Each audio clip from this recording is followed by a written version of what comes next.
Hey y'all, so Sexy Smooth Wax sent me some wax to review today, and today I'm using the purple Seduction. I already love it. The consistency is so nice and it's so smooth. So I'm doing it on my client's underarm today. So first we prep the skin. I went in with a thick coat because she had a lot of underarm hair. The wax is definitely very smooth and it dries pretty fast, so if you're a speed waxer, I would recommend. Took off the strip and it got almost every strand of hair and left absolutely no residue.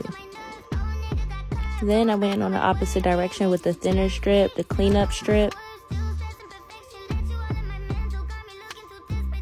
And then stagger pull. Stagger pull helps to get the rest of the hair during the cleanup strip. It's definitely the best method. And then the little bit of blood you see is called pinpoint bleeding. It's very, very normal. So after that, I cleaned up the skin. And yeah, she was done. Not one hair left behind. So thank you, Sexy Smooth Wax. 10 out of 10 recommend.